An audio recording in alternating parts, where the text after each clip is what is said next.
আসসালামু আলাইকুম। আপডেট বাংলা সংবাদে স্বাগতম। শুরুতে জানিয়ে দেব সংবাদ শিরোনাম। ব্রাহ্মণবাড়িয়ায় অধিপত্যর জেরে গোলাগুলি, নিহত এক। রংপুরে ৬ আসনের বিএনপি সম্ভাব্য প্রার্থী ১৮, কোন্দলের আশঙ্কা রয়েছে। আরও জানিয়ে দেব ছাত্র সংসদ নির্বাচন নিয়ে নূরের বক্তব্যকে সমর্থন দিলেন রাশেদ খান।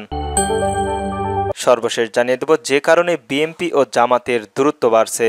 শুনছিলেন সংবাদ শিরোনাম, এবার বিস্তারিত। ব্রাহ্মণবাড়িয়ায় আধিপত্যের জেরে গোলাগুলি, নিহত এক। ব্রাহ্মণবাড়িয়ায় নবীনগরে দীর্ঘদিন ধরে চলা শত্রুতা ও আধিপত্যের বিস্তারের জেরে প্রতিপক্ষকে গুলিতে শিপন নামের একজন নিহত হয়েছেন। বারকান্দি ইউনিয়নের গনিসাহা মাজার সংলগ্ন একটি হোটেলে এই ঘটনা ঘটে। নিহত শিপন বারিকান্দি ইউনিয়নের নূরজাহানপুর গ্রামের আব্দুল মোনাফেরের ছেলে। ঘটনায় আরও দুই, ইয়াসিন ও নূর আলম গুলিবদ্ধ হন। তাদের অবস্থানও আশঙ্কাজনক। স্থানীয় পুলিশের সূত্রে জানা গেছে, নূরজাহানপুর গ্রামের শিপনের সঙ্গে দীর্ঘদিন ধরে থোক্কাকান্দি গ্রামের রিফাতের মধ্য আধিপত্যের বিস্তারের নানা বিষয়ের বিরোধ চলছিল। শিপন ও সিফাত উভয়ে ডাকাতির সঙ্গে জড়িত।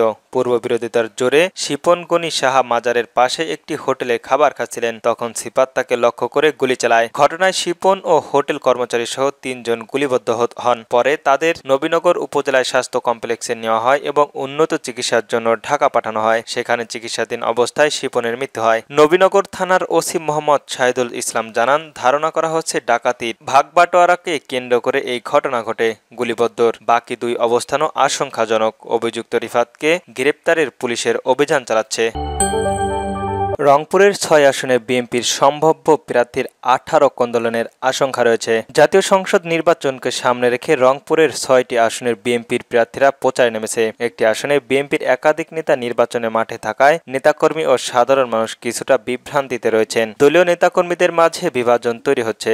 রংপুরের আসনগুলো বিএনপির ১৮ জন সম্ভাব্য প্রার্থী নির্বাচনের মাঠ চেষে বেড়াচ্ছেন। বুদ্ধিমত্তা নিয়ে সংশয় ও উৎকণ্ঠের মাঝেই তারা ব্যাপক অর্থব্যয় ভোটের মাঠে সংস্ক্রিয় রয়েছেন। বিএনপিকে একাধিক কর্মী জানান, এমন অবস্থায় দলীয় মনোনয়ন যারা পাবেন না তারা হয়তো নির্বাচনকালে নিষ্ক্রিয় হতে পারেন। শুধু তাই নয়, দলীয় প্রার্থীকে অযোগ্য প্রমাণের উদ্দেশ্য তারা দলীয় প্রার্থীর বিপক্ষেও কাজ করতে পারেন। দলের জন্য একটি বুমরাং হয়ে দাঁড়াবে। আগে প্রার্থীর ঘোষণা করা হলে এই পরিস্থিতি এমন এড়ানো সম্ভব। বিএনপি সম্ভাব্য প্রার্থী হিসাবে যারা প্রচার প্রচারণা চালাচ্ছে তারা যথেষ্ট প্রভাবশালী। চূড়ান্ত প্রার্থী ঘোষণা না করা হলে বিএনপির অভ্যন্তরীণ কোন্দলন প্রকাশ্যে চলে আসবে বলে দলের মন্তব্য প্রার্থীর নাম প্রকাশ না করার সত্য জানিয়েছে। এরপরও বিএনপির প্রার্থীরা নির্বাচনে জয়লাভ করবেন বলে নেতাকর্মীরা আশাবাদী। রংপুর ১ আসন গঙ্গাচড়া ও সিটি কর্পোরেশনের ১ থেকে ৮ নং ওয়ার্ড নিয়ে গঠিত রংপুর ১ আসনের বিএনপির মনোনয়ন প্রত্যাশীদের মধ্যে রয়েছে গঙ্গাচড়া উপজেলার বিএনপির সভাপতি চাঁদ সরকার, উপজেলার বিএনপির সাবেক সভাপতি ও ইউপি চেয়ারম্যান ওহিদুজ্জামান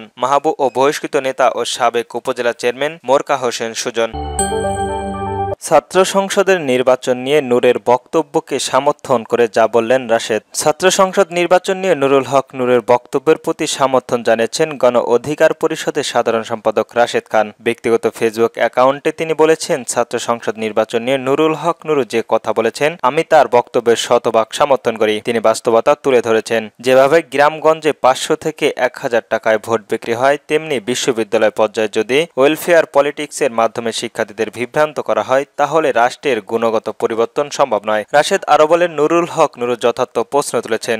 সেই সব নেতৃত্বে আন্দোলন সংগ্রাম করবার ও ত্যাগী স্বীকার করেছেন। তারা কেউ ভোটের পরাজিত হলে আমরা একটি সর্বদলীয় প্রবণবক্ত ছাত্র দল চেয়েছিলাম যেখানে গণতন্ত্রের চর্চা হবে, কিন্তু বাস্তবতা তার প্রতিফলন হয়নি, বরং পুরো প্যানেল ভিত্তিক ভোটদানের এক রহস্যের থেকেই গিয়েছে। তিনি মনে করেন, পরিচিত সংগ্রাম ও আন্দোলনের নেতারা যখন অপরিচিত প্রার্থীদের কাছে পরাজিত হন তখন এটি ছাত্র রাজনীতি বিরাজনীতিকরণ ও বিপ্লব মুখতার ইঙ্গিত দেয়। ছাত্র শিবিরের ওয়েলফেয়ার পলিটিক্স বহু ত্যাগী ও নির্যাতিত নেতাকর্মীদের হতাশ করেছে। অর্থের প্রভাব মুক্ত রাজধানী না হলে ভবিষ্যতের কোনো সংগ্রাম বা বিপ্লবী নেতৃত্ব গড়ে উঠবে না। রাশেদ বলেন, রাষ্ট্রকে সত্যিকারের কল্যাণ ও রাষ্ট্র হিসেবে প্রতিষ্ঠিত করতে হলে রাজনৈতিক দলগুলোর ওয়েলফেয়ার পলিটিক্সের নামে টাকা ছড়াছড়ি বন্ধ করতে হবে। কোনো দল যদি বৃত্তি দেওয়ান, পানি ফিল্টার বিতরণ, সেহরি ইফতার আয়োজন, কুরবানির মাংস বিতরণ বা হাসপাতালের ডিসকাউন্ট জীবন সুবিধার মতো কর্মকাণ্ডের মাধ্যমে জনস্বার্থ গড়ে তুলতে চায় তাহলে সেটা দেশের জন্য ক্ষতিকর। এতে দলটির স্বল্প মেয়াদে লাভবান হলেও রাষ্ট্র কখনোই প্রাকৃতিক কল্যাণের পরিণত হতে পারবে না।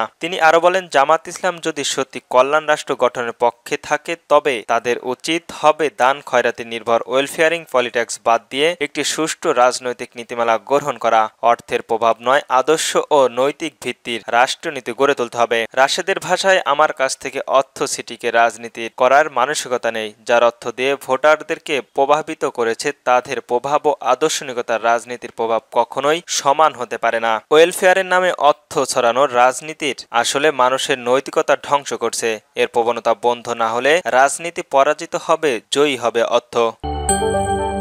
যেসব কারণে বিএনপি ও জামাতের দূরত্ব বাড়ছে। গণভোটের দিনক্ষণ ও জুলাই জাতীয় সনদ বাস্তবায়ন নিয়ে বিএনপি ও জামাতের মধ্যে প্রকাশ্যে বিরোধী দেখা যাচ্ছে। দুই দলের সিনিয়র নেতারা তির্যক ভাষায় একে অপরকে নিশানা বলছেন। একই সঙ্গে সরকার এবং দীর্ঘদিন রাজপথে থাকার দল দুইটির প্রভাবশালী নেতারা প্রকাশ্যে একে অন্যকে কড়া সমালোচনা করছে, তুলেছেন নানা অভিযোগ। নির্বাচন শোডাউন বা অধিপত্যর বিস্তারকে কেন্দ্র করে দেশের বেশ কয়েকটি স্থানে সংঘর্ষ জড়িয়েছেন বিএনপি ও জামাতের তৃণমূল নেতাকর্মী সমর্থকরা। চলতি বছরের জানুয়ারি থেকে সেপ্টেম্বর পর্যন্ত আওয়ামী লীগের পর বিএনপি নেতাকর্মীদের সঙ্গে সবচেয়ে বেশি সংঘর্ষ হয়েছে জামাতের। ঘটেছে হাতাহাতের ঘটনাও। নানা ইস্যুতে সামাজিক যোগাযোগ মাধ্যমেও দুই দলের কর্মী সমর্থকরা পরস্পরের বিরুদ্ধে নৈতিবাচক প্রচারণা ও বাহবার থেমে নেই। রাজনীতি বিশ্লেষকরা বলছেন, বাংলাদেশের রাজনীতি ট্রান্সফারের নতুন করতে হচ্ছে। এখানে বিএনপি ক্ষমতায় আসতে চায়, আবার জামাতও। ফলে নতুন করে একটা ক্ষমতায় প্রতিযোগিতা শুরু হয়েছে। তবে নির্বাচনকে সামনে রেখে প্রতিযোগিতায় থাকলে ফ্যাসিবাদী বিরোধী এবং গণতান্ত্রিক আন্দোলনের সংগ্রামের পাশাপাশি পথ চলা দুই দলকেই দায়িত্বশীল